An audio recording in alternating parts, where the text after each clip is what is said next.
talk from here. Depends how loud you talk, Mr. Speaker. Well, I'll talk pretty loud, okay, that's last out ahead. So, we are delighted to be here. I thought it was a great event. I thought it was proof that there are other ways to run for president than consultancy would think.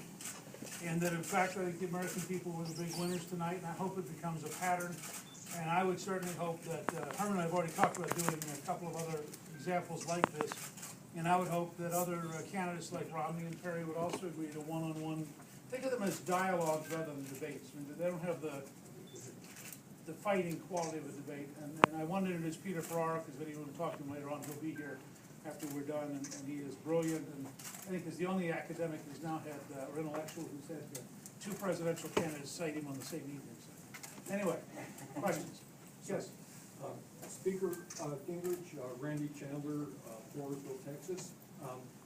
Question for you in terms of the way you would run business as president. If you found Congress would not follow your lead as president, would you in fact go ahead and start to try to legislate from the Oval Office as Mr. Obama promises he would do?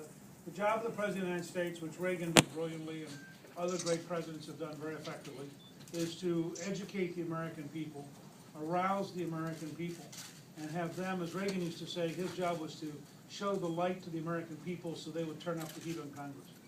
I think it is profoundly wrong for a lot of different reasons to try to have a president imposing law when he doesn't have the will of the people supporting him. Newt, I've known you for quite a long time, and I appreciate all the meetings that we've had here in Houston and other places that we met. For your campaign to go forward and go beyond what it has been, it seems to be strong. What do you have to do now, after talking and debating with Herman Cain, to be able to move up at least 2 notches to be in the top tier? Well, I think right now we are, in the last survey I saw from Iowa, I was virtually tied with Mitt Romney for second place, with Herman in first place, and around the country I'm pretty consistently now seen in third place and moving, which is a long way from where I was a month ago. I'm very happy. The first vote's January 3rd, and I think we're moving in the right direction, and I think it's because I run a campaign of substance. I mean, you know, I'm the only candidate who's actually helped balance the federal budget 4 times in a row, and the only candidate who has actually helped pass an entitlement program, reform program. So, I mean, I'm pretty comfortable with where we are and how things are evolving. Do you think you can continue to compete if you don't raise a lot more money? Sure. The fact that I'm rising despite not having either the consultants or the millions, but some candidates think you win the election by going to Wall Street and raising millions of dollars. I think you ultimately reach the American people by having better solutions and better ideas. And when you live in an age of micro media where you can, you know, my Twitter followers are about the same as the number of MSNBC viewers. so I'm perfectly happy to play. You know, I think we're gaining ground. I think watch the viral nature of tonight's debate, and over the next 2 weeks, how many people watch it in ways that don't fit any of the old-time media's understanding of how America now works. I'm very happy with where we are. Mr. Gingrich, here in Texas, you produce a lot of energy. Where do you stand with man-made global warming? Well, I don't think it's a question where I stand. The scientific community believes that there is some. There's some scientists who dissent. I'm not prepared to say either way. I think somebody who gets up and tells you flatly they know there's no global warming has no basis for saying that, and somebody gets up and tells you flatly there is global warming has no basis for that either.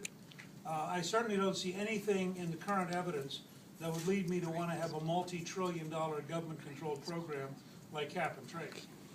I think that was advocate, not to stir any controversy.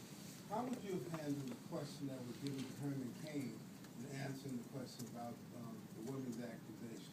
I'm not going to comment on that. Period. Glad to talk about policy. Glad to talk about where America's at and what America needs to do. Time for one more. Mr. Gingrich, Alicia Dover from ABC News. If and when the other candidates start taking shots at you and giving you gotcha questions and doing negative campaigning against you, will that change your strategy at all? No, I think that if you watch what happened to both Romney and Perry when they got involved in bickering, and Romney reached out and put his hand on Perry, and what I thought was kind of weird, frankly. not a year where the American people are amused in the middle of the level of pain we have by politicians who become negative and who become tiny. They shrink. I'm gonna stay positive.